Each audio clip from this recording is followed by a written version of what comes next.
Hello, this is Jose Pipkins III, your digital learning specialist. And what we're about to do is show you the student view of Edgenuity, what your scholar is going to see when they enter into Edgenuity. So what I'm going to do right now is I'm going to log in as a mock student,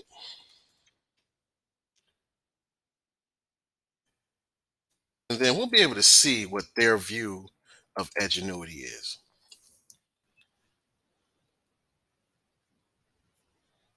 Okay, we're just going to continue here. Okay, so here is what your student will see when they enter into Edgenuity.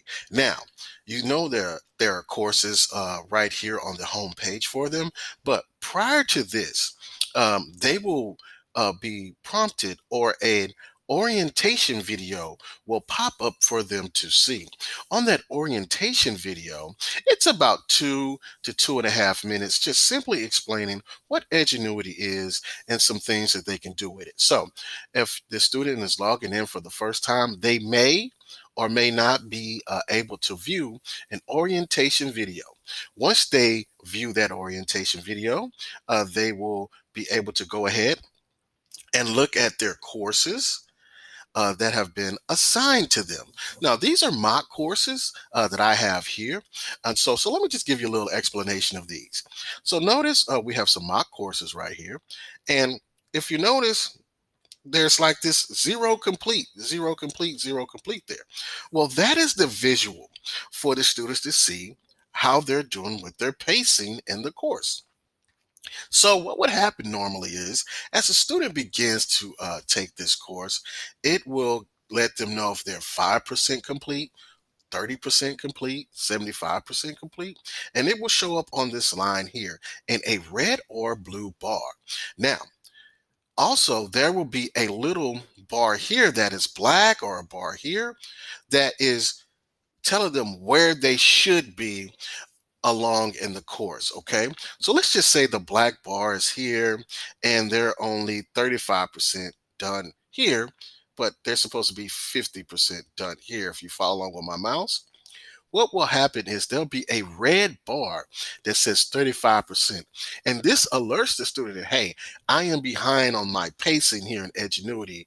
I should probably pick it up to get on par and on pace to complete my assignments on time. Okay, that's what that is actually for. This progress bar is what we like to call it here. Right over here up the top, this is the email messaging right there. If they do receive an email from you or etc., it will be like a number 1, 2, 3, or 4 in a bold red or orange color right there at the top, so they'll know that they have an email. Also, right here, there are some announcements. There are any announcements made. They'll be right there. They can click on that, and then they'll be able to view said announcements. And again, there'll be like a 1, 2, or 3 and bold, like a little dot right here, and they'll be able to see it. It'll be really recognizable. Okay. So right now, let's go ahead and go inside Edgenuity Tutor and see what they'll see on their side. So they will select the course that they are taking. I'm going to just select Language Arts here. Now, we're inside where your students will begin. I want you to notice something. Edgenuity Tutor, you have to go in sequential order, meaning you have to do the previous assignment before you can go to the next one, which is really cool. So like right here, here's the warm up. The estimated time for this warm up is 6 minutes, but you notice everything else is faded out. The instruction, the assignment, the instruction here. As you go down, it's faded out. Well, it does not highlight like the warm up until the previous assignment is completed. And this is what keeps the student on pace. Okay. So if a student says, hey, I can't start my instruction or my assignment, hey, just kind of go in and say, hey, did you do the previous assignment, previous warm up? It's highlighted. You can't move on until you've done what you're supposed to do prior to this. Okay. Now, let's check out a few things here that I just kind of want to highlight. Here is a course report. So If you want to see what's happening, if the student wants to see what's happening with their grades, they would click on course report and it will download a PDF. And on that course report, it looks like this. Here's the course report, and it has the due date, the first attempt, the date submitted, the second attempt, if you choose to give them one. Maybe they didn't do so well the first time, they didn't pass, or maybe, hey, they got an 80 and they want to strive for a 90. Hey, if you give them an attempt to raise their grade again, hey, that's also another reason to give them a second attempt. The estimated time, the total time, the category, and the score. And if you notice, if I scroll down here, that is for every lesson objective, every lesson, every quiz. You could just scroll down, check your titles. The activity name will be here, the due date, first attempt, submitted attempts, etc.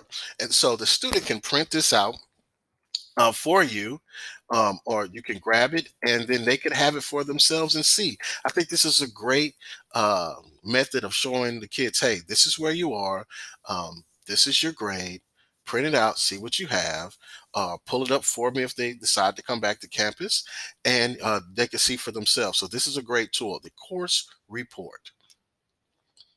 And that's for the individual student. Now let's go ahead and I'm going to show you a couple of cool things that are over here. Right now, if you go over to the left there, it's called eNotes, where the mouse is. So I'm going to click on eNotes.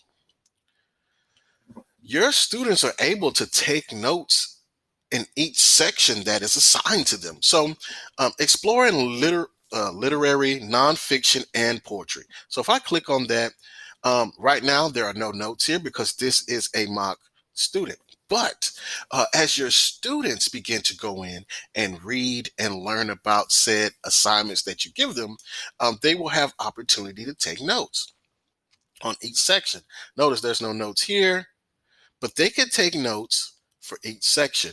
Why is this important? Maybe they can use them for quizzes. They can use them to study. They can use them to write, whatever you decide. But your students can take notes on certain parts of the module, from the video, from the quizzes, from the reading text. And so they can have their notes here, go to that section, and then click on the notes that they put down and use that as study materials. And if we go over one more, we see the progress dashboard. If we click on that, and we keep talking about this progress dashboard, but here's a larger view of that, okay? If you notice here, they'll have their actual grade, their overall and relative grade, and here is that progress bar again. Again, have those students take a look. If they feel like, hey, am I doing enough? Am I behind? Am I ahead?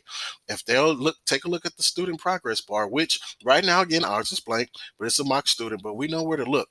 It will be in red or blue, and it will tell them if they're behind, if they're on pace, if they just read the bar. If we go down, it'll have the grades by category, the quiz, test, exam, and assignment, and they will have the weighted amount. Now, at this time, I'm not sure if this is the actual weighted amount for our students. It's just here for the mock. But if they want to know how much a quiz is worth, test, exam, assignment, have them take a look. Again, these numbers that are weighted here may not be accurate because this is a mock student. So make sure you verify that, okay? And that is what it looks like for your students. And if they want to go back to the home page, notice what I clicked on up here in the left corner. Nice little icon there. And then they can go from different classes or modules to complete their assignments. So I'm just going to jump out. I'm going to go to the math one right here. Now they're in the math course, if they just read up top, and now they can follow the pacing for that. So again, I want to thank you. This is the mock student view of Edgenuity. I hope this helps you out greatly. And you know what? Before we go, let's just see what happens here. If they click next activity, it should go in order. Let's just see.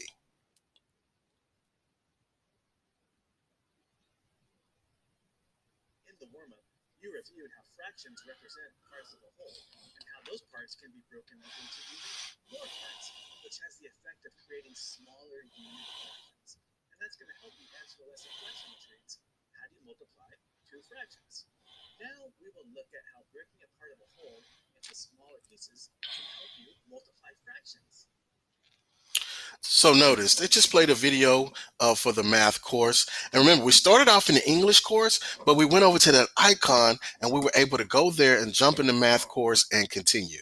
Okay, but this is the type of videos your students will see. This is the kind of view they'll see it in.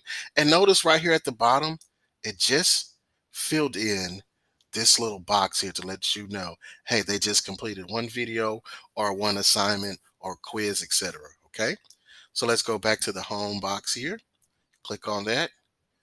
And we're back on our home screen where they start. So remember, when they come in, they're going to have an orientation video. If they've already been in Edgenuity, that video may not pop up, but an orientation video about 2 to 2.5 minutes long. And then their courses will be ready to rock and roll. They will click on that course and began to enter. There's also ways for the students to type in a code for a course as well. So even if they're given a code to put in to type in for the course, they'll type that course in, and then their courses will pop up like this.